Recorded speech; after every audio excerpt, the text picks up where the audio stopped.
It is 11 o'clock in the UK, which means it's time for the volley. Mags has made the dash from one studio to another. We are both here. We are both live. I think it's time to get into it. Let's talk some football.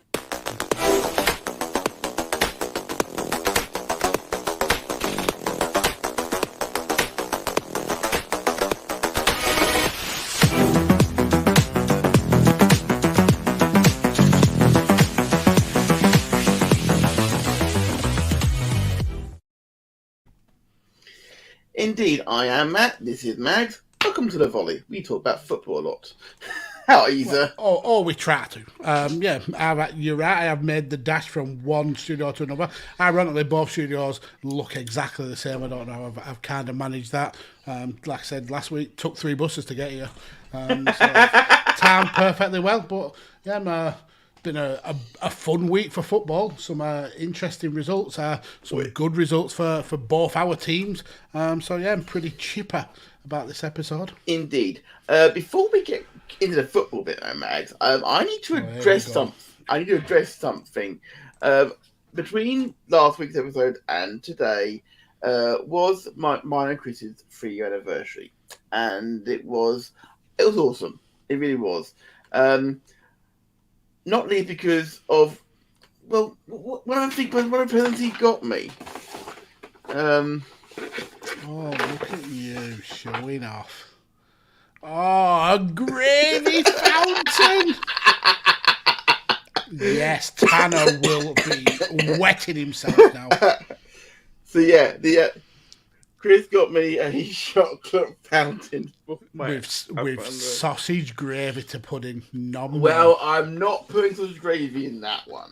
Well, then why even have one at all? Why? Why would you do that? It's all good though. I opened it up and I just wet myself laughing. So thank you, Chris. I love you dearly. In the chat has already got people in it. Conor McCabe made the jump across straight away from Chain Wrestling over to here. Hello, Matt and Mags. Hello, sir. Welcome to a show that's more into your taste. A little bit of football. A bit of football, indeed. We got a lot to. I think we got a lot to get through. We've actually got half the match we had to get through last week, Max. So hopefully we can we can maybe go to bed at a reasonable hour. Yeah, before the next morning, before the dawn course, as it were. Have you heard, Max? Before we start getting into the football results from the weekend, about the newest club which Jack Wilshere has signed for? I've heard rumblings. I don't know the club. He has signed for a new club, and I kid you not, it sounds like it's almost someone set up some kind of Patreon or something, because the club is called, and I've got to try and get this right, they're called AGF for short, which is little wonder when you find that when you actually see the name. It's just bizarre name. It's like gymnastic Kopperhofer or something like that. I'm like, what the hell? That sounds slightly racist there, Matt. I can't remember it off the top of my head. I've tried to quickly Google it because I had it in my notes and now it's come out of my notes for some reason. So it's a Danish club. They're in the Danish Super League, the AGF. He's only signed a contract till the end of the season, so it's very, very short term. A lot of rumours that it may be a publicity stunt, but the coach and the player are saying that no, this is essentially Jack trying to restart his footballing career, as it were. Yeah. But I mean, many a good player have had to take that leap before. To kind of rebuild. This is true. Hopefully it works out for him, because if not, he might go down as one of those kind of people who never reached the potential that they had. It's a bit of wonder what they're called. I'm just currently writing out for our good listeners and viewers, for that matter, to actually... So it's AGF. It's a bad handing countdown, is what it is. It's now scrolling on the bottom of the screen. That's actually what. So Aarhus. Aarhus Gymnastic for Foreignen. Yeah, that's a bad hand in countdown. It probably means something quite simple in Danish, to be fair. It means buy a new trampoline, probably. Oh, racist. Slightly racist. Xenophobic, sorry. Coming from you. Yeah, exactly. So that tells you how bad it is. I'm offended. Of course, Radio Tekkers support the report racism message. Yes. We are tolerant of everybody apart from the Danish. We'll get to a Danish goalkeeper later on for sure. In talking about people who have been controversial recently, not Dan Griffin, who had joined in the chat. Hello, sir. I'm talking about.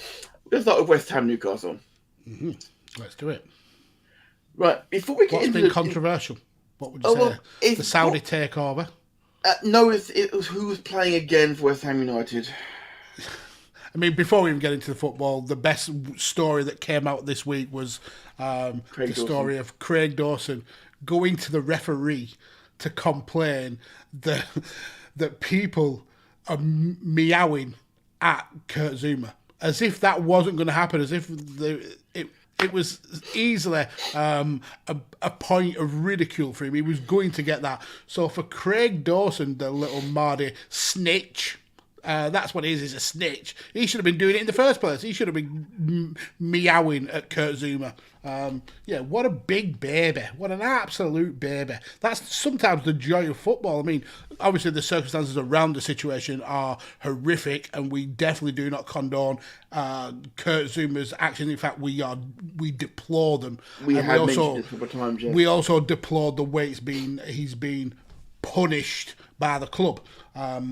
It's bad. This ticket has been up for the last 2 weeks now. Yeah, but it does provide you with the banter of being able to give him grief. And for Craig Dawson to Mard, to the referee, telling tales to teacher, what a massive, massive douchebag. And on the day when he scored a goal as well, what an absolute Mardy good goal as well. Mm-hmm. Well, it was all right. It was good. It was good. It was fine. Header. Yeah. It was getting the job done until, of course, but don't forget, of course, Eddie Howe, we said he's the man for the job. He's still getting the job done. Yeah, I mean, we along with pretty much the rest of the football world, when we saw Newcastle become the richest club and all the names that were linked with Newcastle, we knew that it wasn't viable that these names were going to come in. And I think I've got to give props to Eddie Howe. I didn't back him for the side. I think he's a relegation expert when it comes to Premier League. But he made sensible signings. And bringing in the likes of Trippier, who unfortunately is now out. But Chris Wood, as I've said, as a Burnley fan, it's sad to see him go.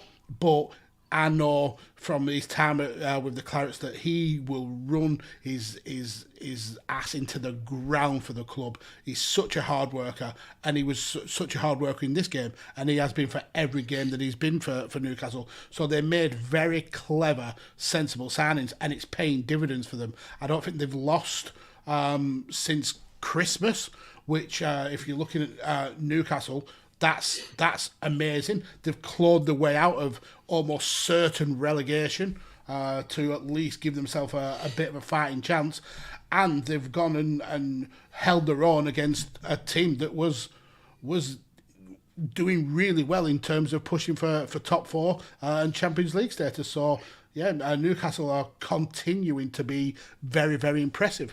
And let's not forget that Trippier's out for the season, looks like now as well. Apparently so, yeah. Indeed, which is terrible, obviously, and we wish him, we do wish him well. Likewise, Manquillo got injured in that game as well.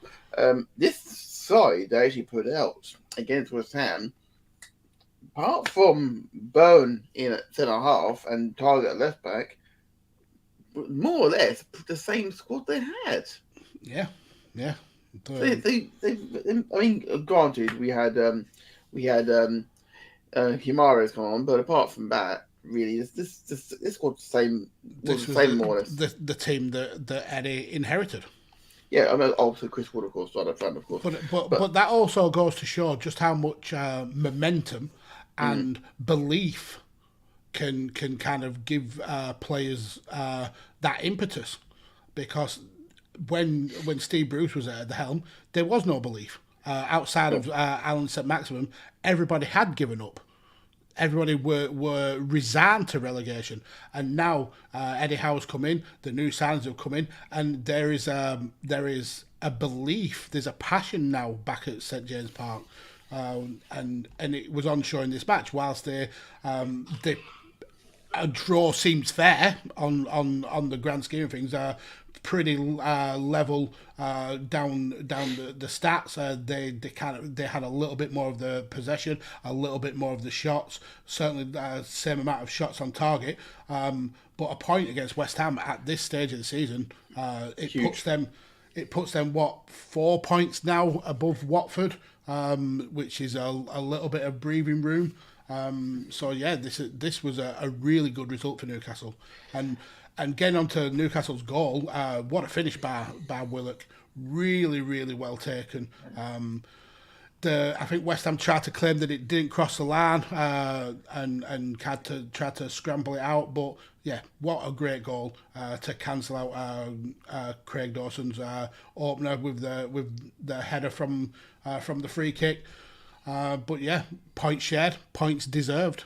Yeah, I mean, it did put them 5 points clear of Norwich, but of course, results happen, as we'll see later on, which means that Norwich were no longer the closest team to them. Yeah, well, Norwich went from 18th, I think, to rock bottom. Indeed. Well, I predicted they would finish, but we'll get on to that later. Let's not forget, of course, from this game, that St. Maximin wasn't playing. Not the team at all. Exactly. So that he's there. Even with the signings that they brought in, I would argue that maybe only Trippier has made as much of an impact as St. Maximin has had for Newcastle. So to miss him and still churn out a draw just goes to show that these players now believe that they've got a chance. The problem is, coming at the end of the season, how many of these players will still be at the club? This is a good question. This is the time when they need to be putting results in, so that they are basically saying, in the shop window. But you can't get rid of me because I'm working for the cause. Yeah. But then the questions could come up. Why are we not doing that before? Maybe we just need anyhow to get out of it. Maybe. I mean, sometimes a change of management and a kind of a refreshing of ideas, it works wonders. Well, look what happened with Leicester when they basically pushed Ranieri out the club, but then they take with Craig Shakespeare. Mm-hmm. Yeah. Indeed. Conor McCabe in the chat is saying bold prediction is that Burnley will stay up and Brighton goes down. That is bold. I will give you that. It is pretty bold. I don't know. I think Burnley now I'm more confident about Burnley staying up than I've been for a number of months. But Brighton going down. No, I don't think that. There's just too many other teams having bad seasons. I mean, Brighton are already 15 points above the relegation zone anyway, so to drop that many points in... Brighton going down to big shouts from that one side of things. If it happens, Connor, then put some money in it. No, if you're talking Everton, talking Leeds, you're talking Brentford, I'd say they're within a shout. I'd even maybe put Palace as an outsider with their kind of run of form. But yeah, I think Brighton have the draws alone. If they carry on how they've gone and get draws, they are more than safe. This is very much the case. Although we get to them, they did have rather an off week this week by their own high standards. And Dan Griffin's saying everything to go down, please. The way they're going with the wind behind them, unfortunately. West Ham stuff that formally to be addressed, though, Mags, on this side of things. They got a credible point, you'd say, last time out against Leicester, but this is they threw away a lead again. 1 win in 5. Yep, it's not Champions League level form, especially when you look at the teams around them. Wolves doing really well. Arsenal kind of regaining a bit of form. Even Man United picking up wins. Yeah, it's going to be a struggle for. Indeed. That actually was a perfect lead-in, Mad, by mentioning Arsenal, because we're going to Arsenal Brentford. Because this weekend was obviously the reverse of the opening game of the season, of course. And of course, Brentford's first game of the season was a 2-0 win at home to Arsenal. And for a while, it looked like it was about to be perfect revenge. Yeah, and what a difference 6 months makes. Arsenal on this roller coaster of a season, when they were embarrassed by the Premier League newcomers, and now just decimated them. That young span again of Arsenal just coming up trumps. Smith Rowe, Saka, just superb. Partey's becoming the player that he had the potential to be. Lacazette is the leader that Arsenal needed, filling the role of Aubameyang. This was a near perfect result. It's just that Brentford had to play a little bit of spoiler at the end, but yeah, Arsenal can be very, very happy with their performance in this match. A solid team performance. There wasn't anyone who I'd say looked like a really weak link. And then if you look at stats, just it's dominance, absolute dominance. 60%, 66% of the ball, 24 shots to Brentford's 6, 8 of those on target to Brentford's 2, 14 corners to 0. This was just dominance on dominance on dominance. A really classic performance by Arsenal. It was. We know how good Saka and Smith Rowe are. I mean, they've literally breathed life into Arsenal. Mm-hmm. My brother could whack Liverpool about until the cows come home. I know Conor McCabe in the chat, big Arsenal fan. He must be delighted with what he's seeing. As an Englishman, very happy. And if I'm right, Smith Rowe is 4th in the top scorers table, I think. Indeed. If my maths is correct, Mags, and Graham will have me later on demand for this one, but if I'm wrong, but only Mohamed Salah, Diogo Jota, and Raheem Sterling have scored more goals than him in the league this season. So that just goes to think of the players that are in this league. Mm-hmm. Let's not forget Aubameyang was in this league up until a few weeks ago. And you had, obviously, you've got all of the City players. I mean, Sterling's in front of him. And Sterling, he's not been in the team on a regular basis this season either. I mean, you've got Antonio. He's beating Mane, who's one of the best forwards in the world. Yeah, indeed. You've got Antonio. Harry Kane. We'll come to Harry Kane later on, of course. He had he's regularly at the top of the goal scoring charts though in recent years gone by. Jamie Vardy, of course, he's not been in great form this season, but you get my reading. These some of the greatest players of this generation have been in the Premier League this year. Smith Rowe's in his first full season. Yep. And he's second top Englishman and the 4th best overall. Yeah, and it's amazing. And then alongside him, he's got Odegaard, who is doing absolute bits this season. You've got Saka, who may well be the most exciting English player to watch in the Premier League. Just seeing him on the ball, him and perhaps Harvey Barnes, just glorious when they've got the ball at the feet. This Arsenal side is a joy to watch. On the flip side, Brentford have done a total 180 for the first 6 to 10 games of the season. They were the team to watch. Really exciting, really flowing football. Never say die. Not scared of absolutely anyone. And now they haven't won since the 2nd of January. They're now 14th after the Hearts of top 8, and they're only 6 points clear of relegation. The issue is, though, they've played more games than everybody else beneath them. Yes, they didn't have a lot of games called off, did they, during COVID, did they? I mean, for example, Burnley. I mean, look, I'll keep harking back to them. Burnley have 4 games in hand over Brentford. It's a lot of games.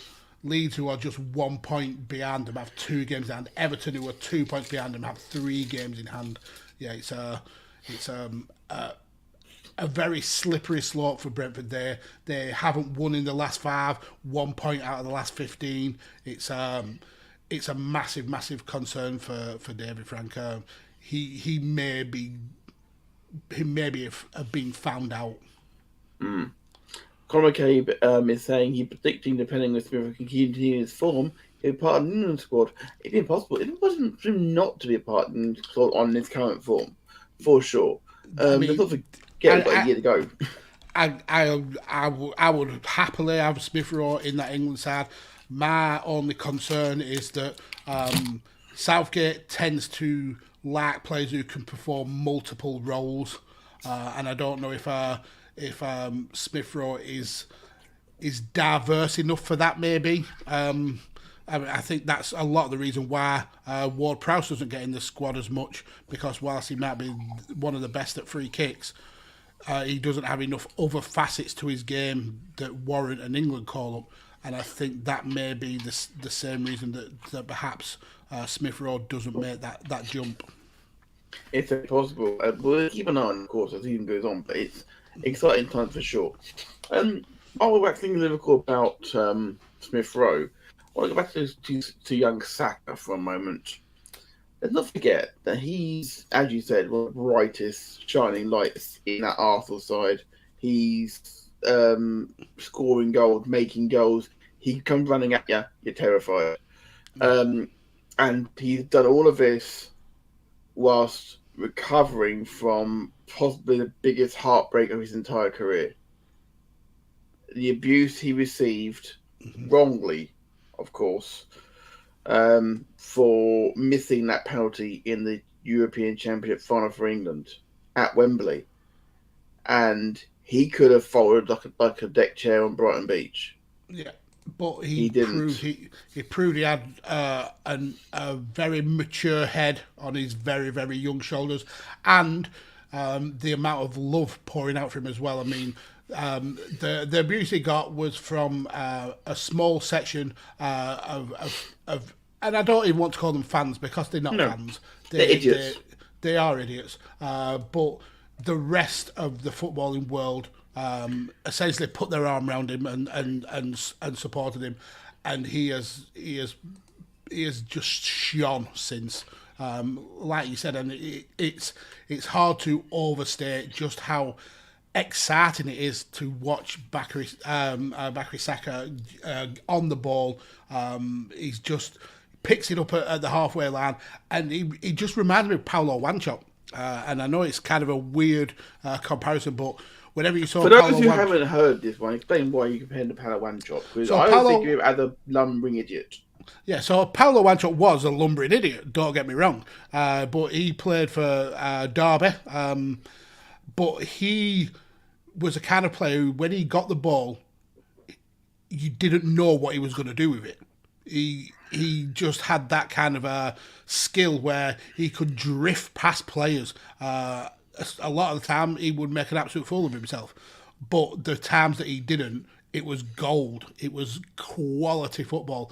Saka reminds me of him, but more consistent, that what he pulls off is gold. So that's kind of where I get the Paulo Wanchope vibes from. That's fair enough. I'll let you have that one, Max. It is an odd comparison, but good. I do get it. I weren't going to change my opinion. I appreciate you didn't want me to. I don't want to change your opinion, no. Okay. So yeah, Brentford, what do they do, Max? What do they do?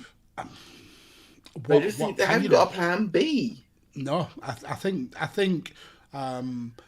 the kind of the unknown factor of Brentford has been quickly found out, and teams who were weary of them in the first half of the season are looking past them and looking at them as maybe an easy victory, and they're proving that. They leak in defence.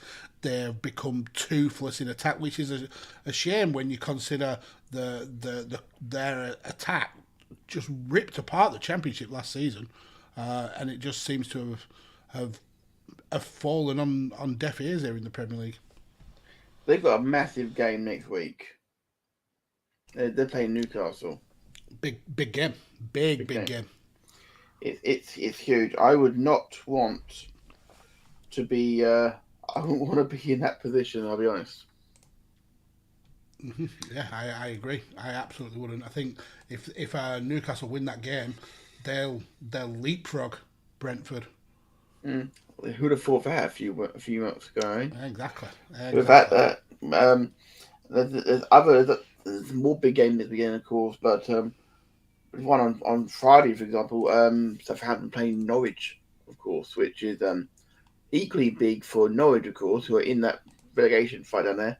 I think if they were to win, this is not where Brentford need to be in a bad run of form, for sure. No, absolutely not. Right. We're going to move on to another team which got actually an upset victory. Villa. I don't think it was was potentially an upset victory. It was absolutely an upset victory. But this was a problem of Villa's own making. They dominated long periods of the game, had way more of the ball than Watford did, but they couldn't get their shots on target. 20 shots with only one shot on target, whereas Watford were way more efficient with their ball, got 8 shots with 4 on target, and got the winner. Villa were just poor. This was it was boring to watch, really, really boring, because a lot of this was played in the middle of the park, and Villa should have won this game and should have won it handily. Perhaps they overlooked or didn't have enough respect for Watford, but I think this is Wai's first win as Watford manager. That's a tongue twister if I've ever said one.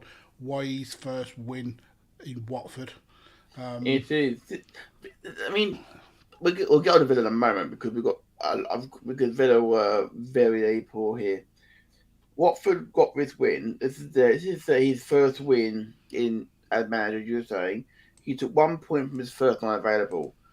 Mm-hmm. That's not the scariest stat I found out from Mr. Mags. This victory means that Watford's last 6 league away wins were under 6 different managers. Jesus, I know that this was their first victory in 2022. They haven't won in 12 games. They haven't scored in 4 before today. Yeah, the last win was ironically Manchester United, which got to admit we may have a little chuckle about in the Tekkers chat. But Watford didn't kick on from that. Watford are in serious trouble. I'm not sure the boy was the man for the job. To be brutally honest, I think he should have stayed on the beach in Marbella.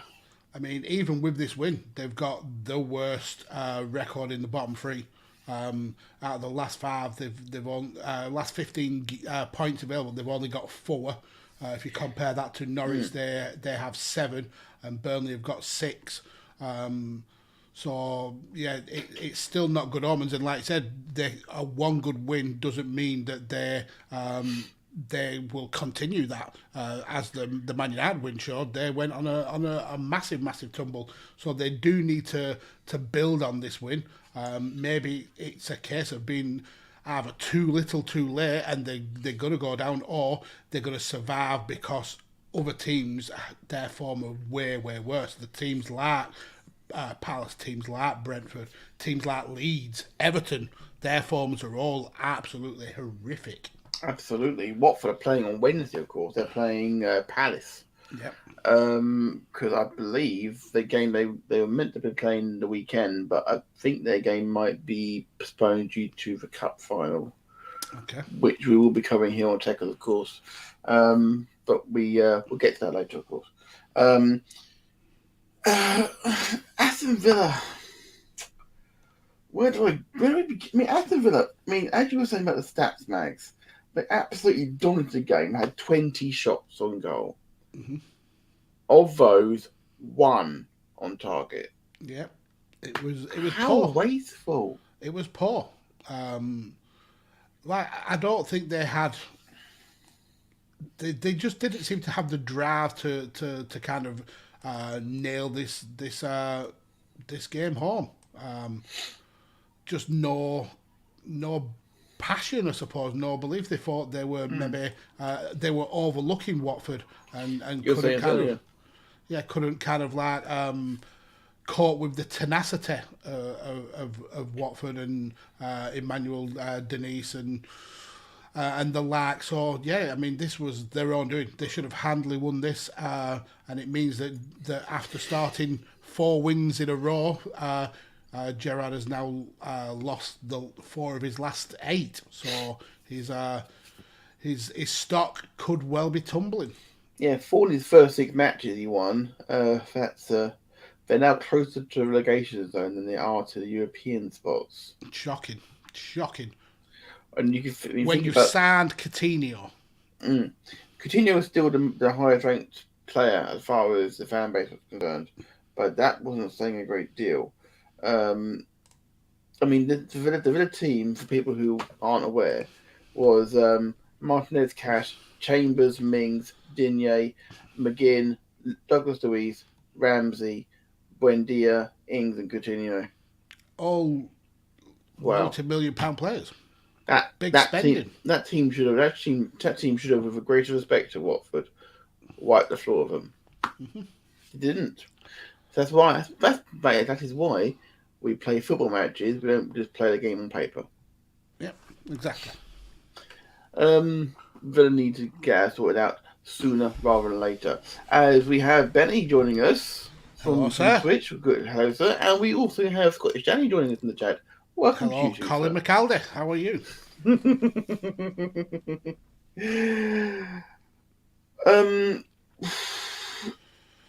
Watford definitely benefited from having Sarr back from the Cup of Nations. It's the first start after winning the Cup, and my God, he made a difference. Yeah. Him and Denise link up really, really well. And if anybody's going to save this Watford side, it's certainly them two. It's possible. It is very, very possible.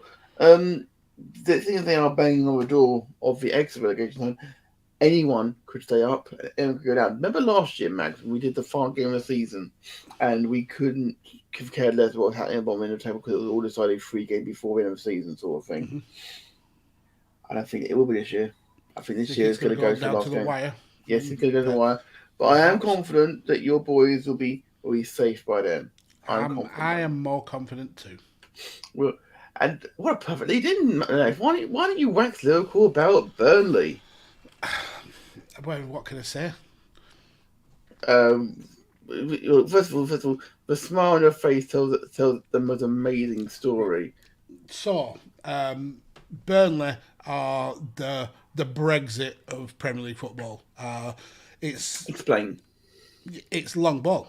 We play classic British 4-4-2, boot the ball forward and chase. It's our style. We get called anti-football because of it.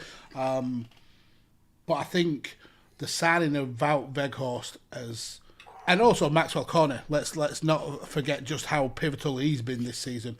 But the signing of Wout Weghorst, it's breathed a new sense of passion into Burnley. I've said it over and over again on Radio Tekkers that this guy, for someone of his size, he looks like the perfect target man, where you would lump the ball forward to him. Ideal for Burnley's kind of play. But the skill he has got with the ball at his feet is unreal. This is his 3rd match for Burnley. And in his first 2, he took on Man United and Liverpool, and he didn't look out of place in those games. He was impressive. He was threatening. He worries defenders. His passing is sublime. His vision is superb. His control, his heading. He's a full package, and he plays in the clarets of Burnley. It's fucking unreal. And again, I think our colleague Chris Harris, the man of 1,001 nicknames, he literally said in the chat the other day, he loves using, like, he's got his phrases he would come up with all the time. You know, like, always beat the first man you fucking bell end, for example. Or but what he loves to use at the moment is a great feat for big man. Yeah, it's a cliche. Absolutely. I mean, I've compared Wout to the likes of Peter Crouch, who who looks like a clumsy oaf, but when you see him with the ball at his feet, it's technical. He's very much in that mould. I'd argue that perhaps Val is better with his feet than Peter Crouch was. Like I said, he dominated against Man United. He really worried Liverpool, but he needed that first goal. You could tell. And by God, he got it in this game. Really classy finish. And then not only that, he turned provider as well for Josh Brownell's for the second. Everything that Burnley did right went through Weghorst, and it shows just how quickly he's become important to the club. That he outshone Maxwell Cornet in this game. That's something. It really is, and you cannot overstate just how hard it is to go to Brighton. Brighton are, for all intents and purposes, one of the shining lights of this season. Beautifully glowing football. They have been impressive to watch, but struggle to kind of get the wins over the line. We made Brighton look adequate. We made them look mediocre. We beat them at their own game, at a passing, flowing game, which is something that you just don't expect from Burnley. So yeah, I'm massively happy. And then to cap it all off, usually we would have a collapse and end up with a draw, but no, going into the second half we was just as dominant as we were in the first half, and we ended up with the third goal, a really classy finish by Lennon, again started by Weghorst, who laid off for Rodriguez, played it into the path of Lennon, and Lennon with a really good finish. Yeah, we demolished a team that a lot of other teams have been struggling to beat. Let's not forget, of course, that Brighton and Burnley, both experts at drawing games this season. Yeah, this had draw written all over it. If you would have predicted this, you would have said 0-0 or 1-1 draw. I had 2-0 Burnley, I've got to admit, Megs, but I've got to admit at the same time, I was pissed off because she couldn't stop scoring. Which is, I'm really happy for... We should have had more. We really should have had more. I'm really happy for Lennon, by the way, Mag, as well. Seeing as he had a rebirth almost after all these problems he's had, and Burnley took a chance on him. And that's one thing that Burnley seem to be really good at, is taking players who are maybe in the twilight of their career, need one last hurrah before kind of like riding off into the sunset. And we tend to be able to get the best out of those players. Joey Barton, for an example. Ian Wright, a few years ago, another one. Maybe not so much Joe Hart. He kind of like really did struggle. But yeah, we are kind of like a retirement. Jack Hawke, yeah. We are kind of a retirement home for aging footballers who just want one last day in the sunshine. Not only that, but of course, he also turned around Mal Rodriguez, of course, as well. Who he had a terrible injury, and back where it all began. And it's lovely to see in general for Burnley. Weghorst, of course, let's not forget, you signed for £12 million, which sounds like a lot of money for Burnley to spend on a player. And it is. Now, into context here, okay? Because Weghorst, if my stats are right, and I'm pretty sure they are, the only person who scored more goals than him while he was playing in the Bundesliga was Robert Lewandowski. Yeah, for Wolfsburg, he was a killer. He was an absolute killer. They only wanted 12 million for him. You pulled their pants down. We're 8 million up on the deal from selling Chris Wood. Exactly. With a better player, with a player who has had more goal involvements in 3 games than Chris Wood. I mean, I like Chris Wood as well. Like I said, he's a hard-working player. But this has not been his best season. And Weghorst has done more for the club in 3 games than Wood has done for the majority of the season. Conor McCabe in the chat is agreeing with you, by the way, about he's been watching Burnley a lot this year, usually one of 2 laptops, and they've been fun to watch. And I've always got to have 3 screens on a Saturday morning to watch the football. That's what I want to hear. That's awesome. To just put into context how important of a result and how good of a result this is, Burnley were able to keep Trossard quiet, we were able to keep Maupay quiet, and we were even able to keep a returning Lamptey quiet. Lamptey was tearing up teams before his injury. We were able to keep them essentially in our pockets. It's a brilliant result for Burnley. Absolutely fantastic. Brighton will bounce back from this because they but they don't get shocked at home very often. This is the sort of thing Potter will pick them up and they'll be back in the swing of things for sure. I'm not. Who are Brighton's next game against, mate? Do you know off the top of your head? I can certainly find out. Because I'm professionally, I do not have it to hand right this second. So their next game is Saturday against Villa. Oof. And you've got a week off, I believe. I mean, we deserve it. Oh no! You're away at Palace. Yeah. So week off then. Yeah. Well, I mean, we'll get to that.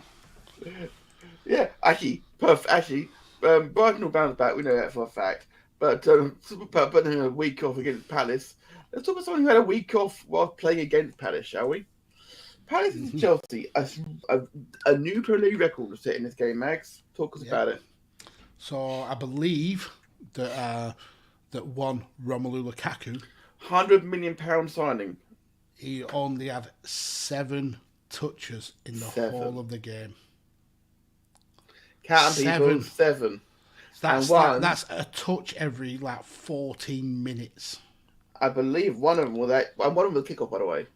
Yep, there was, and one of them set up Ziyech for a goal that was ruled offside. But yeah, he had 0 of the ball, absolutely 0. That's shocking. When I saw the stat, I thought it was kind of someone was taking the mick. I thought it was a joke, but nope. There's a video on the Sky Sports YouTube page where it shows all his 7 touches in entirety, and it's less than a minute long. This was a dire match. It really was. Yeah. I know we've said a few times this season, well, I have anyway, that Radio Tekkers, when we've done our watch-alongs and you amazing people in the chat, bringing your food takes and all that carry-on jazz, we haven't had a single 0-0 game, which has been lovely. But there has been a game. I mean, Chelsea with Man City was a 1-0 game, and it bore the pants off me. Mm-hmm. And this, even just watching some highlights, was a yawn fest. It was. Palace not in the best of forms. Zaha certainly not in the best of forms. And a Chelsea side who didn't have a lot of impetus, to be fair. I mean, you're talking about Champions League level teams, and between them and Palace, obviously not Palace is a Champions level team, but between the two teams, they had 16 shots in total over the course of 90 minutes, which is, and only 3 on target from for Chelsea, and 2 of those was Hakim Ziyech. Indeed. Into context a bit, I can say Chelsea also committed more fouls than I've ever seen in a Premier League match. Yeah, I think, was it 20? 20 fouls. Yep. Palace were clearly looking for free kicks. But this has to be a worry for Patrick Vieira. His players are not in form whatsoever. Zaha came close twice at both ends of the pitch, flashing his shots just inches wide. For me, the star of the show was probably Guaita for being able to keep Chelsea out for so long. But eventually they did crumble. And a well-worked goal and a classy finish by Ziyech. I think that was his 3rd goal in consecutive games. Really kind of standing head and shoulders above everyone else in a Chelsea shirt. But yeah, not an impressive performance by any stretch of the imagination by either team. But this is what, and I'll repeat it till I'm blue in the face. This is what the top level teams do. When you're not playing well, you still are able to grind out victories. To put this into context a little bit, by the way, people, in terms of draws and losses, Palace have the exact same record as Burnley. Oof. Burnley have played 3 games less. If Burnley win those 3 games, they go above Palace. Yep. Again, putting that into context, they could be dragged into this battle. They really, really could. They are 8 points clear at the moment, but the team below them, apart from Brentford, have all the games on hand on them. Mm-hmm. I'd be looking at my shoulder if I was Palace for sure. In fact, I would say anyone from Leicester downwards. No, I think Leicester and Villa will have got enough class to be safe. I think Palace need to be looking over the shoulders. Brentford certainly do. Leeds definitely do. Everton, I think, may go down. But we shall see. Hopefully, it'll be Everton and Watford and not Burnley. Well, Burnley won't go down, Max. That's my personal belief, anyway. Palace must try harder for sure. Chelsea pass the ball every now and again to Lukaku, is what people will be saying. There's nothing to talk about this game. Let's move on. I mean, that's not saying that Lukaku is even putting himself in positions where he wants the ball. It seems that all the talk of him wanting to move back to Inter hasn't died a death as much as perhaps they thought it had, because a player of his calibre should be leading the line. You don't see Mo Salah, you don't see Sadio Mane, you don't see even Bruno Fernandes. You don't see them not putting themselves in position to receive the ball. But they'll chase, they'll harry, they'll do everything they can. Yeah, and they'll find space. Yeah. But Lukaku didn't. Pretty much all of his touches came from being surrounded by other players.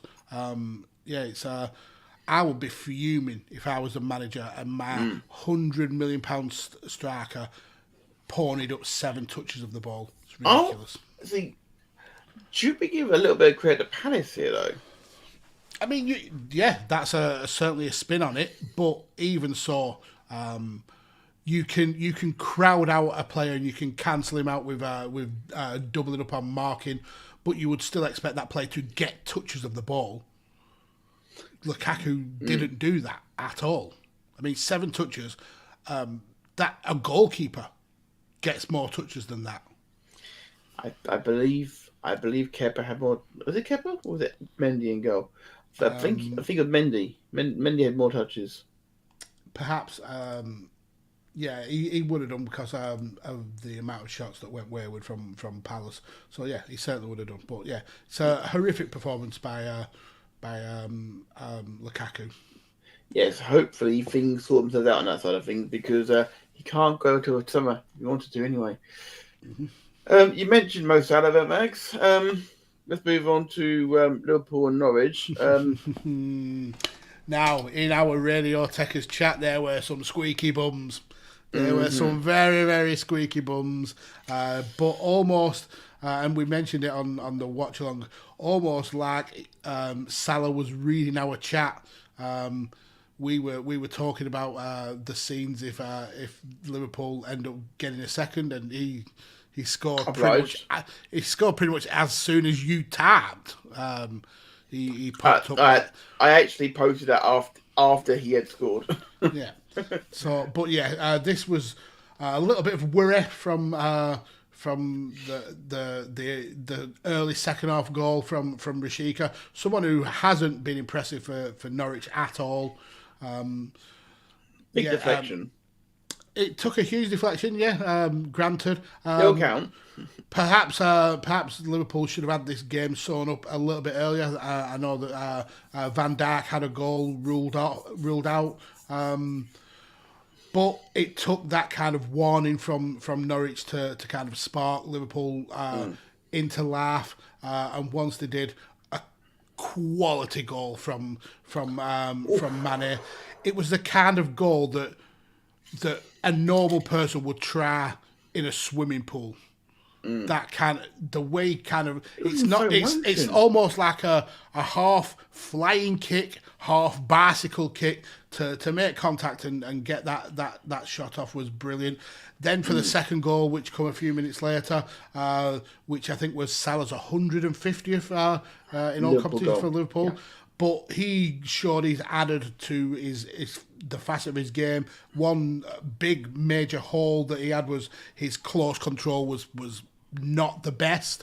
He tends to kind of hit the ball in front and chase it. Well, when the ball comes down to him, and his close control for that goal was really, really good. Sold a few Norwich players for broken ankles to slot home calmly. And then you have Diaz, the potential replacement perhaps for Mane or for Firmino. And we were talking in the chat just of how much of a potential star Diaz is, that you wouldn't miss Mane or Firmino if they were to go, and you kind of almost have got the second generation of that flowing Liverpool front three with Diaz and Jota involved. The future looks very, very bright for Liverpool's forward lineup. Indeed. Let's not forget, of course, Alisson providing the assist to Mo Salah. Well, the wind got the assist. Alisson, that was the longest kick Alisson's done ever in his career. To be fair, it was quite a long kick. In fact, wind assisted or not, it's his assist. He now has more assists this season than Jadon Sancho. Yep. Well, that and some more stats just to show how impressive Liverpool were. Henderson completed 97% of his passes, and this is a player who hasn't been in the best of forms. Nope. He's reliable. He is a strong captain for sure. Yeah. Mo Salah had 8 shots and created 6 chances for others, which were by far and away the best in the game. And only Roger Hunt, in 226 matches, has reached 150 goals for Liverpool in less matches than the Mo Salah, who I think this was his 233rd, which is damn near a goal a game. Indeed. Of course, rest in peace, Mr. Hunt. You were knighted by the cops, Sir Roger Hunt. Communicating in the chat is saying if Salah scored, pretty much saw a Liverpool win. Usually, but it's not a guarantee. It's not a guarantee at all. Mike Pellegrini in the chat. Hello, as always, sir, from Devoid. Happy soccer to all. How did Leeds win? So crazy. We'll get to that because I think you are mistaken, sir. I think when he joined the chat the other day, it was a level game. We'll get to that later on, though. Norwich were probably writing this game up beforehand. They probably didn't expect to get anything from Anfield. But when it went 1 up, they put him by thinking, is it going to be our day? Yeah, I mean, it wasn't a bad performance as well by Norwich. They certainly, for at least for the first half, held their own and got shots. They got 6 shots against a very dominant Liverpool team. But as Connor said, once Mo Salah gets a sniffer goal, it's usually the writings on the wall. And this second half was so dominant. Liverpool ended up with 29 shots in total, 8 of which were on target, almost 70% of the ball. Yeah, it was just massive dominances. And who put in the best shift for Liverpool? Thiago Alcantara, Matt's sworn enemy. I'd like to point out that he has done much better this season, Max. He underperformed last year by his own high standards, and he would have admitted that himself. He had a much better season this year. He did.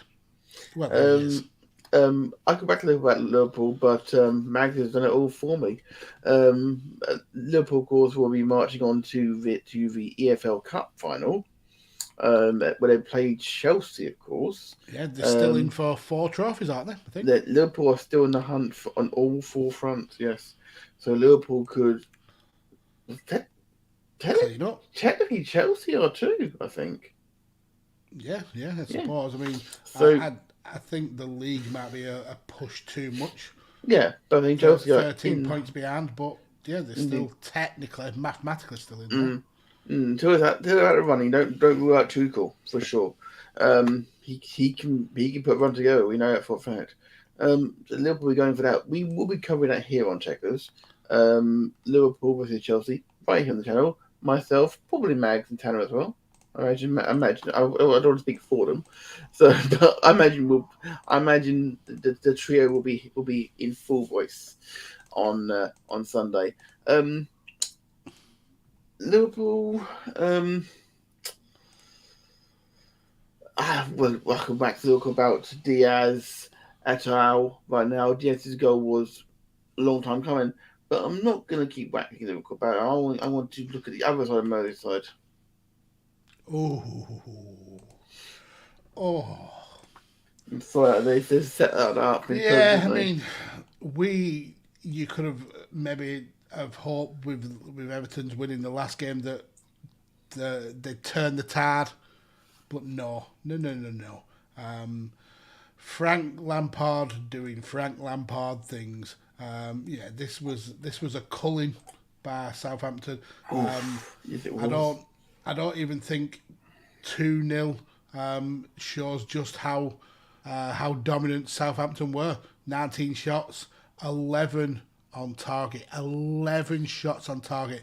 Everton had 9 shots, 0 on target. That is 0 on target. Ridiculous. This is their worst first half of the season since 1950 to 51, when they were relegated, and it seems that they are going to be relegated again. Southampton won this match at a canter. Really good goals as well. The opener set up well by Che Adams for Stuart Armstrong. And then Shane Long with the late header. Southampton probably will be disappointed they didn't get more. If it wasn't for essentially a shift by Pickford, then Southampton could have had a cricket score in this game. Conor McCabe in the chat. Shame on you, sir. Yeah, I mean, they have the legend that is Ward-Prowse, and Livramento is turning out to be one of the more exciting defenders / fullbacks in football. And Brozier, yeah, he's an absolute superstar. Indeed, Livramento is currently at Man City on my Football Manager mags. He's the first choice fullback. That says it all. Looking at the Everton ratings, because that's all you can do really. Donnie Van Der Beek is the highest ranked Everton player, and even he had a horrible game. Even he had a horrible game. It was his back pass towards Seamus Coleman that essentially set up the opener for Southampton. He played Andre Gomez into trouble, and then obviously we saw Che Adams intercept and Stuart Armstrong able to slot the goal away. But yeah, nobody in this Everton side looked, again, kind of like Newcastle earlier on in the season. Nobody looks like they give a shit. No one looks like they care. Yeah. Even like Everton homegrowns like Calvert-Lewin just didn't look like he could give an absolute monkeys. And as you said on from the fan votes, there's 9 out of the 11 players got less than a 5 out of 10. Indeed. Yeah, as you were saying, 22 points from the first 23 games is the worst tally since 1950 to 51, where they also had 22 and were relegated. Correct. I want to just quickly, we'll talk about Southampton in a moment because Southampton were exquisite in this game. I just want to mention something that was given in his post-match interview. Frank Lampard said, and I'm quoting here, "I did not like the reaction. I am here for a reason, because we are down in a position we don't want to be in. In the 2 games against them, I have seen some really good things. In the 2 games away, not so much." Yeah, I think then he's reacting to the first goal, the way that Everton gave up. They started brightly in both halves, and then just like almost like, oh, I can't bother now. I'll take your check. Yeah, it I'll hasn't worked. What we've done hasn't worked. Instead of kind of changing the game plan and looking at another way of of attacking, they just, like I said, they give up. I can't be bothered. The really weird thing is here, I say weird, is Southampton now are encroaching on the fight for the conference spot, which is currently occupied by, going into this game, was occupied by Wolves. And of course, the gap between Wolves, Tottenham, Brighton, Southampton, if it's a 4-way fight, I'm up for that. I think the issue is, though, that Wolves and Spurs certainly have games in hand. This is true. So I'd rule out Brighton because of the form. I'd rule out Southampton because at this stage of the season, 8 points is a lot to claw back when your opponents have potentially 6 to 3 points, able to pick up more. So yeah, I think mid-table. As Connor says, he forgot that they're in the league because they're mid-table. They're going to stay mid-table. But it's another year in the Premier League. Indeed. But Hassan Hartle, I actually said it wife once, has done a great job with Southampton, rebuilding after Danny Ings was sold to Aston Villa for a lot of money part of the season. Has rebuilt them quite nicely. Their top half side. I can see them finishing top half. Based on current form, they'd be happy with that one. I'm pretty sure. Yeah. I mean, after the rough, maybe 18 months Hasenhüttl has had, now there's talk of him maybe being a potential manager at Man United and other big clubs looking at him. You can certainly be impressed with what he's done. Isn't it weird? As soon as a manager wins a game and he has any sort of relationship with Ralph Ragnarok, he may just bump into him in the queue for a cup of coffee once, and he's linked to the job. Yeah, I mean, that's true. I know that Graham Potter has been heavily linked with Man United as well. That's a manager I could see there. Brendan Rodgers has bought a house in the area. Perhaps. We'll see at the end of the season, because I don't think Rangnick is long for that job. He's the scene if he rehires Solskjaer. I don't think that's on the cards. I don't think anybody right now is hiring Solskjaer. I still think he had a harsh deal, I'll be honest. Yeah, I mean, the stats show that. Right, I could keep on piling Mitch on Everton, but they do it themselves, let's face it. And that's the fact they made some good signings. They made some good signings. I hope for those players that they brought in, they turn it around, but the Liverpool side won't let me say it. Now, when Liverpool won their game against Norwich, they closed the gap to 2 points. Liverpool obviously have to play City again, and obviously they needed Man City to slip up. But Man City weren't going to slip up this weekend, Max, were they? Well, I mean, in the reverse fixture, we covered. We did cover. Kane was nowhere to be seen. The fans were giving him abuse. He was heavily linked to a transfer to the Etihad. That didn't pan out. Kane has had a torrid season by his standards, but this game was the Kane of old. Come off the hour. Yeah, I mean, and it started by potentially the person drafted in to be the Kane replacement, Dejan Kulusevski. Bless you. The ginger Zidane, as I have named him. Jesus Christ, he was good this game. He was so damn good. He's a bright spark. Spurs have had a rough time of it recently, but when in the weeds in this game and they needed a victory to do Liverpool a favour, they pulled it out. And what a dramatic game it was as well. Very end to end. Kulusevski scoring the opener for Gundogan to equalise. Then Kane gets a potential winner. We get into extra time. We think it's all over. Mahrez scores a penalty, and just as he celebrates, I have to say, he celebrates like he's just won the World Cup. He did as well. He did, and essentially with one of the very last kicks of the game, last touches of the game, Kane gets the winner. Big victory for Tottenham. Big victory for Liverpool.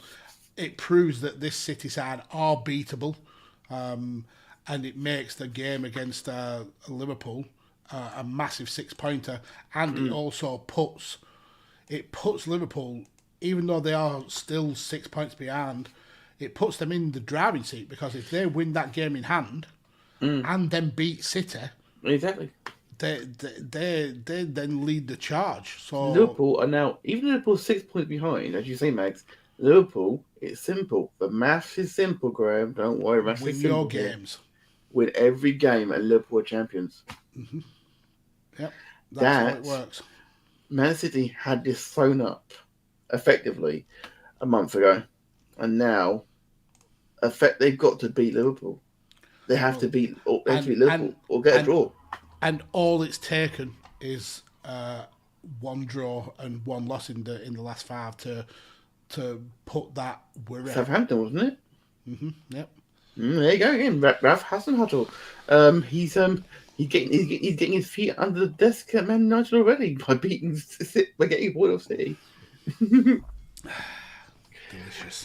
delicious big dicks coffee. I can't go with that mug. It's fantastic. Thing is that even with, bear in mind, there was like 7 minutes added on because of celebrations for the goals and the VAR checks. Because Kane had a goal out as well. Don't forget that, 2-1. Yeah. It was could have been 3-1, it would have been game over completely. Absolutely. They played 2 extra minutes because obviously they had a sort of celebration of both goals. They had to add time on. Obviously, to the stats, Spurs were completely dominated in the game. Dominated by City, which you expect. They had Spurs had less than 30% of the ball. 29%. They only had 6 shots, but 5 of those was on target. They were clinical. Efficient, yeah. Whereas City had 21 shots and 4 of those on target, and another total shutout in terms of corners, because Spurs didn't get a single solitary corner. They made everything count, didn't they? They really did. I was saying that Kulusevski being great was possibly the best signing of the window, because he's an 18-month loan deal. I believe with the mandatory purchase at the end of it, I'm like, I think like 35 million. That's nothing. I think it's 35 million euros as well. So that works out to about 25 million. That could be an absolute steal. Yeah. And this is a Tottenham that were going into this game having not had a win in the last 3. Yeah, they were almost out of that run for the European spots. This win puts them right back in that mix. Apparently there were 52,000 City fans at the stadium. You couldn't hear them at the end of the game for sure. Well, I mean, you could booing. They were fuming at what was happening on the pitch. For context as well, myself and Mags were watching at the same time the WWE Elimination Chamber match over at in Saudi Arabia. We're watching it for journalistic reasons, of course. We have our issues with Saudi Arabia, obviously, but it was a decent event, ironically. Problem is that I was getting turned to what was happening on the football pitch. There was something which really caught my attention as well while I was looking at researching what's happening for this part of the show, Mags. Was at the bottom of BBC Sport, they always have the comment section. Okay. Now, usually you get 100, 200, maybe 300 comments. This one had a comment section closed. Really? I know that yesterday they had about 3,000 comments. 3,234 comments. Yeah. Most of them being some salty City fans saying like we should have had another penalty earlier on, terrible officiating sort of thing. That goal should never have stood for Kane. So for context, the Liverpool chat had 1,400. Mm-hmm. The Chelsea one, let's just get to that. That had 561. And the most important one, Brighton versus Burnley, had 240. So it just goes to show just how rattled the Man City fans were. Indeed, some people are saying that, bearing in mind they bought Jack Grealish and they didn't buy Harry Kane, some people are saying that they bought the wrong one because Grealish hasn't set the world on fire, see? It was always a possibility that that he would not adapt well to being a smaller fish in a big pond, where he wasn't the main guy at the club. Indeed. Mare has been on penalty duty, he said it all. He's got a good penalty on him. I've got to admit, I have taken a certain amount of pleasure in watching a Man City fan and his girlfriend on TikTok. With Max as well, of course. Check him out at Max Allpods. He's a viral sensation on TikTok. Allegedly. Some would say. Watching a Man if City it's fan. The one that I'm thinking of, is it the one where he looks a little bit like Harry Styles and then he goes boo and his girlfriend? Oh well, that's the one I've seen. I don't think they celebrate Mars and go like, "Hey, he doesn't miss," and he trips over his own chair, trying to run backwards. Oh, that's brilliant! I've not seen that. I'll have to look that up. I will share that to you, Max. So I'm guessing it's his girlfriend. It could be his sister for I know. Yeah, the one I've seen is a guy with a foppish, long, curly hair. He essentially looks like Harry Styles. But he's saying boo, but it is the least threatening boo that you've ever seen, and his girlfriend's like in the forefront. And well, I'm assuming again, making assumptions that it's his girlfriend, but she gives him like a little side eye, like almost a pitying side eye. Like, yeah, you're not threatening. You're certainly a beta male. See, Chris is always winding me up about this. Like. When Norwich took the lead, he was like Norwich took the lead. He started smirking because he knows how much I despise Norwich. Sorry, Norwich fans, it's true. And then goal. When you're like, yeah, right.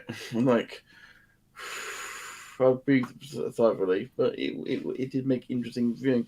I can only imagine what it must have been like in the Tottenham household where my nephew Jack lives. He was his 10th birthday the other week. He went last week to see the Wolves game. He was devastated by it. Completely polar opposite. And he was just pissed off. Literally, he said, "I'm pissed off I didn't play that when I was there." Like, a different kind of game. They play very differently to they would normally. And Spurs got the job done. And kept the fight on for the European spots as well. Have Spurs... I'm going to ask you a question, Mag. It's a yes or no answer. Have Spurs cost City the title? I don't think it's a yes or no answer at all. I think there's still a lot more to be played. Whilst they've certainly give Liverpool the opportunity to win it on their own terms, they still have to go and win 13 more games, which is it's not the easiest thing to do. So this is still one wrinkle in what is going to be a very exciting end to a season. Indeed. It's not over yet, and I love it. I can't wait for the final game of the season for it to all just come together. I mean, one of the worst things about having a dominant team absolutely run roughshod over a league is it gets boring. This is the thing. If a team is 10, 15, 20 points clear, and there's nothing really for everyone else to fight for, you kind of get turned off. Whereas this is open. It's still open, and it's still essentially a 2/3 horse race. If you count Chelsea in that mix. I mean, I have said that Watching Liverpool win the Premier League at a canter, it was awesome to see us be dominant that season, no question. But I didn't get the adrenaline rush, I didn't get my Aguero moment, lack of a better term. Yeah, I understand what you mean. It would be, I want to beat the best whilst playing the best. No one ever does. But anyway, we can talk about that to the cows come home. We're looking Man City, Tottenham. It is amazing highlights, guys. Go and check them out because it was great. The next game is a game that you were commentating on, Mags. What a game this was. Commentating, that's a stretch. I was watching whilst verbal diarrhea came out of my mouth. But yeah, this was a fucking brilliant game to watch. So damn good. And it was almost a typical Man United performance. Totally dominating one half. Absolute bag of wank in the second half. But as Sa from my chain wrestling partner said in the chat at the time, when we were talking about how Jekyll and Hyde Man United are as a team, he said that they're even Jekyll and Hyde in halves of games, never mind just from one half to another. They'll have like periods of 20, 30 minutes in a half where they look absolutely ordinary, and that happened in this game. That 15 or so minutes in the second half, it was like two different teams. The first half, they were first to every single ball.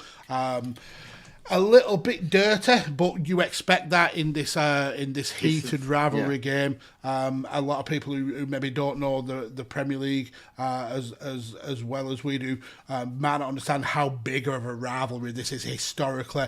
Lancashire versus Yorkshire, two of the most successful teams in the league. A lot of kind of animosity with players crossing over the pennines to join the opposite clubs. So there's always a kind of like a bitterness between these two, and it showed on the pitch. How Luke Shaw stayed on the pitch is beyond me. How Bruno Fernandes stayed on the pitch with his absolute play acting is another. But when it came down to the football, first half, Man United were really good to watch and well earned their 2-goal lead going into that first half. To the end of that first half, a really well taken header by Slabhead, and then a quality finish by Bruno Fernandes. But then in that 10 minutes after that second half, Leeds just came out and just peppered Man United. Man United looked like frightened kittens. Every ball Leeds were winning. The first goal was probably luck. No, probably about it. You can see by his face, Rodrigo was looking to pick out Rafinha at the back post. The wind caught the ball and outfoxed David De Gea. Glorious looking goal, but you can tell that was more luck than judgment. The second one, not so much. Brilliant play by Dan James. Ripped Man United's defence in half. And one thing that Leeds did really well over this game were those kind of like cutting low balls into the box. Unfortunately, they didn't get on the end of enough to worry De Gea that much, but Rafinha did for the second one. And in that 60-second period, the game was turned on its head, and the collapse was on. But Man United did something that they haven't done enough this season for me, and that's they didn't pull themselves up by the bootstraps. In this game, they did. They brought on Alanga, who was he was superb. They brought on Fred, two substitutions there that really made the difference. Fred actually passing forward for once, getting on the score sheet, absolutely shocking. And Alanga's quality finish at the end. Man United deserve this victory. Let's make no bones about it. Bielsa ball seems to be maybe deflated a little bit, but goddamn, this was an exciting game to watch. It was indeed. Let's not forget, of course, that Leeds United, Man United, people who and Meg saying aren't aware. Years and years ago, when Leeds United were down in League One, Leeds United lost a game. I forget. I think it may have been Huddersfield. I'm not sure. And they were asked after, and some of the fans were being asked after the game, "What did you think of the result?" Like, don't care if we lost. Man United lost as well. Mm-hmm. Man United had lost to Arsenal in the Premier League. Leeds United had lost to Huddersfield, I think it was, and they didn't care because Man United had lost as well. They weren't even in the same division.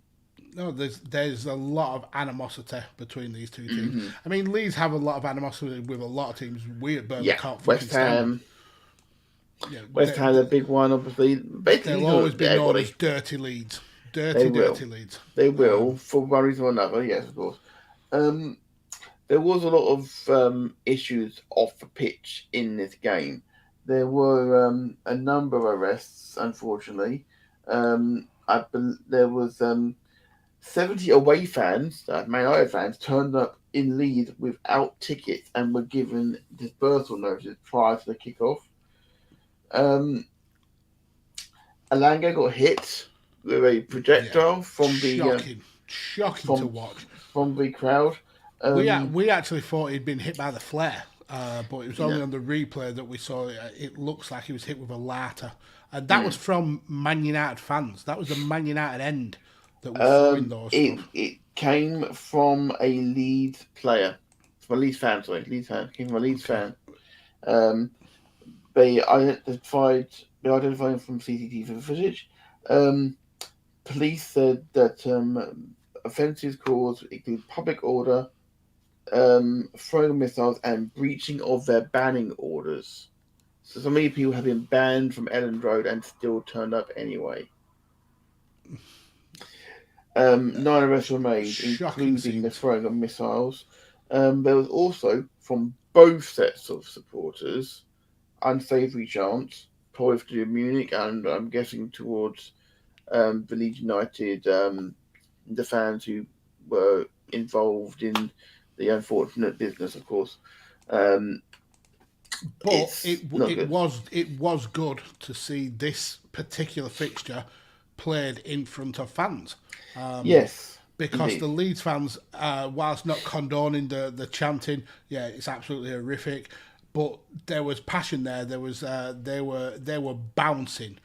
This felt like a football game of old, something that we've missed over the last 18 months or so with COVID and the like.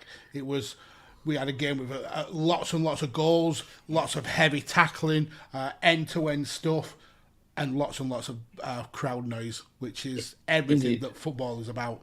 Absolutely right. We don't need this part though. We don't need the hooliganism. We don't need the throwing of stuff. That is draconian and should be left in the past where it belongs. I'm happy for the passion. Yeah, I'm happy for the passion of the fans. I get that, but when that passion overspills into attacks, yeah, there's something grim there about it. Indeed, Conor Kay, absolutely right. Chad, hooliganism needs to stop in football. Pay good money to watch a match. Why act like a stupid idiot? Because the stupid idiots, unfortunately, Conor. Unfortunately, not everyone's sensible like you and me. Now, Man United had some amazing partnerships over the years. You know, they've had Solskjaer and Sheringham, Cole and York, Kanchelskis and McClare.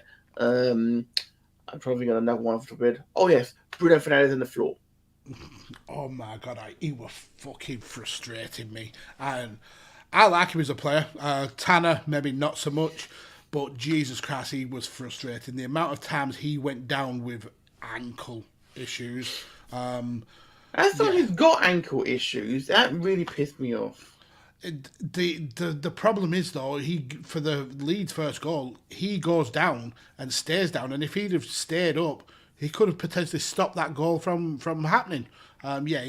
His play acting was ridiculous, which is a massive shame because he at least he showed some passion. You talk about the other Portuguese player for that Man United side, and he may as well have not been there. At least out of the forward lineup, Fernandes was in the thick of it. Being flanked by Lingard, who was anonymous, being flanked by Ronaldo, who was anonymous. It was for all his faults, at least Fernandes tried. The other two certainly did not, and I think Lingard got the lowest rating of any Man United player. I mean, even Jadon Sancho, he had an incredibly quiet game, but he still was. He was still probably Man United's best player. Yeah, he's a hard-rank player. Cristiano Ronaldo got the same rating as Dan James, which is which is disgusting because Dan James had a brilliant game. Dan James was the highest-ranked Leeds player, and he had the same ranking as Ronaldo, who was the fifth best behind Victor Lindelof. The fact Dan James has got Leeds as highest rated player is also disgusting because I thought Click was really, really good. I thought Gelhardt, when he came on, filled a gap.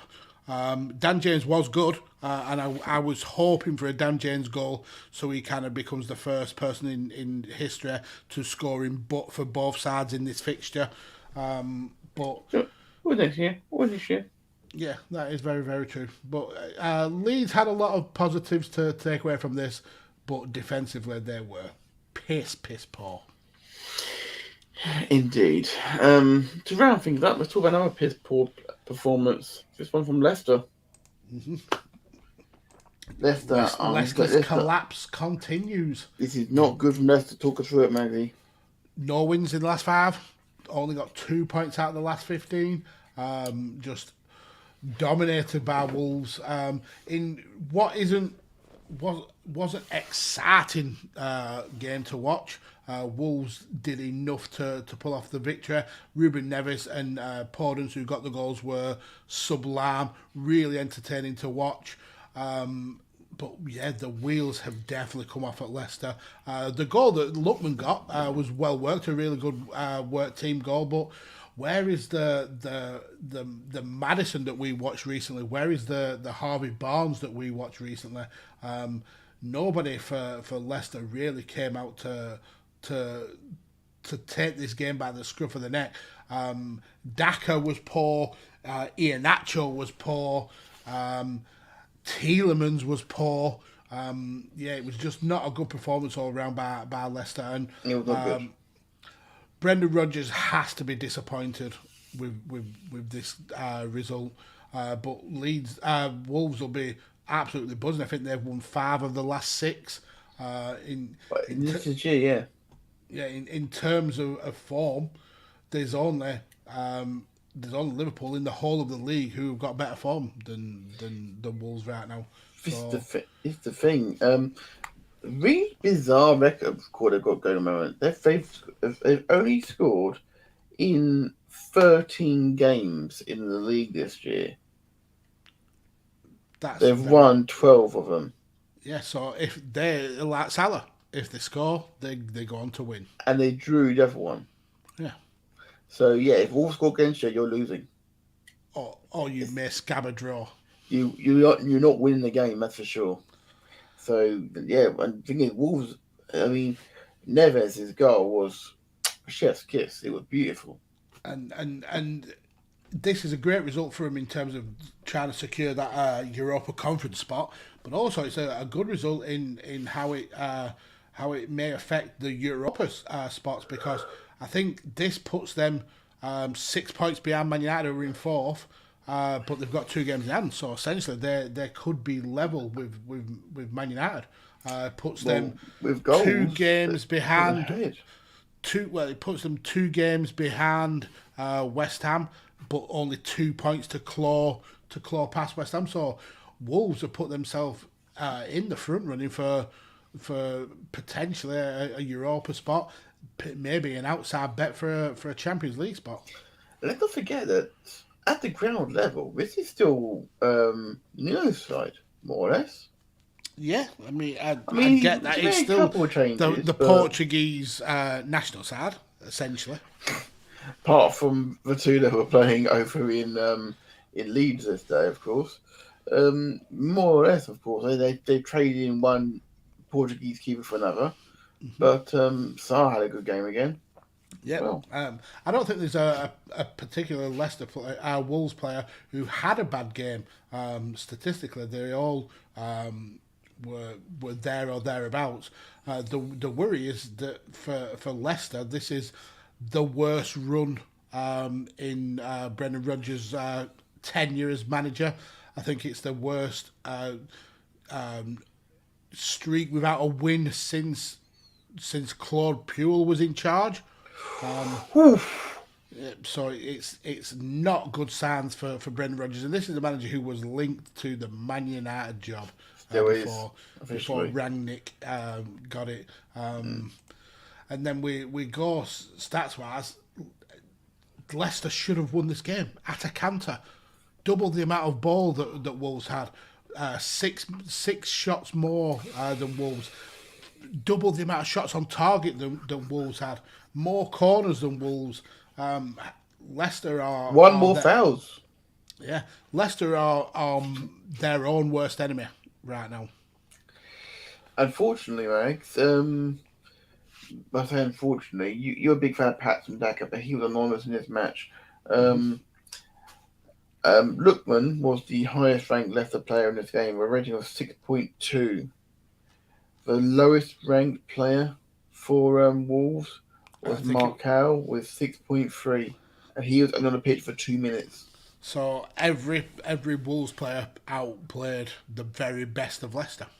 Well, Yao Martino, who was relatively quiet by his own high standards, still put a 7 out of 10 performance, and that's good. That's good. And I think the way that Wolves won this game was by packing out that midfield.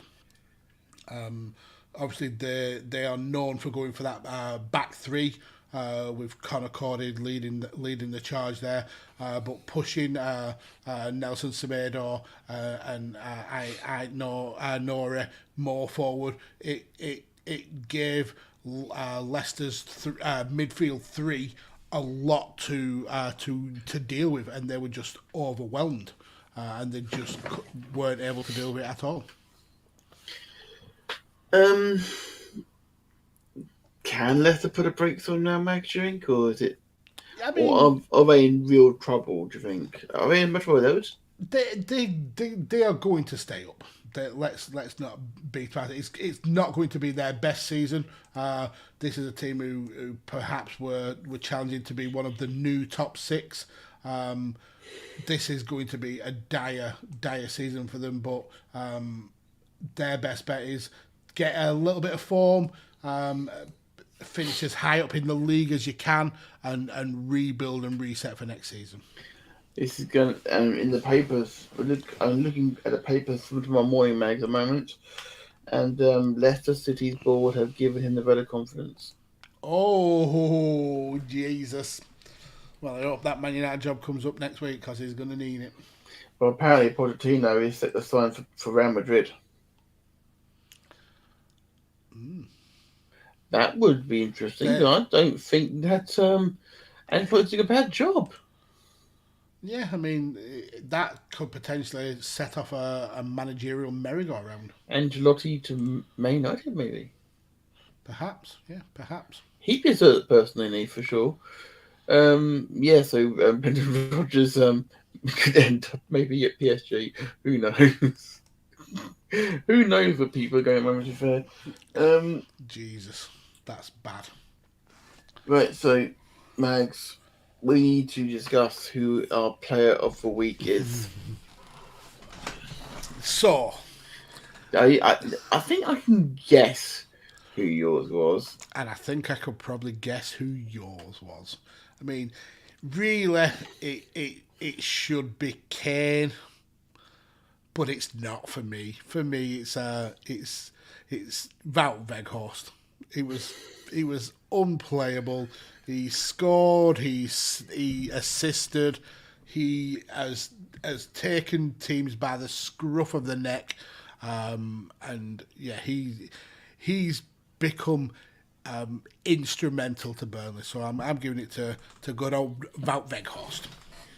Well, it's a good pick, Mags. And no, do you know why? Do you know why I say it's a good pick, Mags? Because you've doubled up. Because it absolutely is Wout Weghorst. As you said, against Liverpool, I was sweating. I was sweating as a Liverpool fan watching Wout Weghorst. He bullied the Man United backline, and he was clinical against Brighton. If that's half of what we expected to see, I can't wait to see the other half. Against Brighton, there was even a point where he fell over, and he still got the pass off. It was brilliant. Brilliant, absolutely brilliant. So, Wout Weghorst is definitely a man deserving of a Player of the Week mantra from us. Mags, any last thoughts on the Premier League weekend? Do you know, this was one of those weekends where you are excited to be a football fan because your plucky underdog team gets a massive victory against one of the half flyers. The team walking away with the league are pinned back by a team who shouldn't have beat them, which opens the door for the number 2 team. This footballing week had everything. This is everything I love about being a football fan. I can't wait to see how the rest of the season unfolds. This is the time for us to just put it out for our socials. Your good self, your lordship. So you can follow me down here on the Twitter. This was my only social media. Now I call it the main. At PodFatherMags, or if you want to follow me on my backup, I've become a little bit of a viral figure. The numbers that people get on TikTok are unreal. So I've got almost 1,000 followers on there. A drop in the ocean, but they're just having fun, maybe cutting and clipping some podcast videos. So definitely go and follow me over there on TikTok at Mags All Pods, I think it is. But yeah, you can, in terms of content, you can see me all over the shop here on Radio Tekkers, involved in pretty much everything that we put out. On Chair Shot with Badlands, A Change Attitude and 5 Rounds, which is also available on Visionaries Global Media as well. So yeah, wherever you can hear a podcast, you will hear my horrific tones. You're not horrific, sir. You have dulcet tones, which help you to get to sleep at night. It's fine. I wish they'd work on me. You can find me at the Matt UK. Don't forget to follow this show at the VOLLEY Live. Don't forget to follow the channel at Radio Tekkers. As Mag would say, don't forget to like, share, and subscribe here, and ring the bell to get notified when we go live with either the volley or chain wrestling, which is amazing and in the archive. Go check it out, and also the audio feed. Take it on the go. Brilliant. And of course, our many watch-alongs, including next coming Sunday, where we watch along with Liverpool versus Chelsea for the first bit of major silver of the season. Man City's reign has come to an end for the EFL Cup. We will be crowning a new champion for sure. Mags, it's been a wonderful evening. I think it's time for us to head to bed, don't you? Yes, sir. I'm absolutely worn out. It's been a hectic week for me. Time to hit the old hair. Well, I'm gonna head to bed. I do believe that Steve Ball and Rick Reed are waiting for you, sir. So we're out of here.